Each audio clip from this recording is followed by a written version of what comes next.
ازيكم عاملين ايه؟ النهارده هنعمل بيف ستيك. عندي هنا 3 قطع من اللحمه الستيك، هتبلهم بملح وفلفل من على الناحيتين.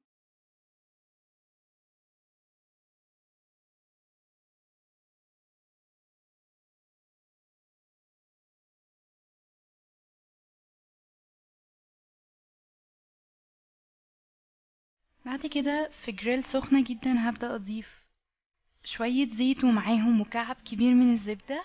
مجرد ما يسيحوا ويسخنوا هبدا اضيف اللحمه، هنحطها على كل وش حوالي 5 دقايق ل8 دقايق. انا هنا خلاص قلبتها على الناحيه التانية وكده خدت معايا اللون اللي عايزاه. انا هسيبها لحد ما تبقى ويل. اعملوها حسب ما انتوا حابين. انا كده اللحمه بتاعتي خدت اللون خلاص اللي انا عايزاه، هبدا اشيلها.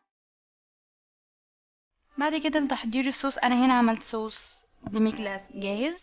تحضروه هنبدا نحط معلقتين دقيق ومعاهم كوبايتين ميه، وهناخد الصوص اللي اتبقى معانا من اللحمه.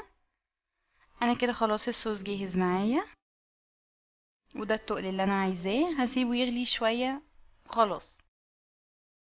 بعد كده عندي هنا بطاطس مسلوقه هبدا اهرسها، وهضيف لها 3 مكعبات جبنة كيري او اي جبنة تحبوها. وبعد كده ضفت لها مكعب زبدة وشوية لبن، وهزود اللبن لحد ما توصل القوام الكريمي اللي انا حباه.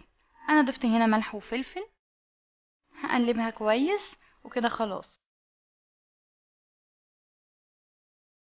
وده شكل الستيك بعد ما استوى.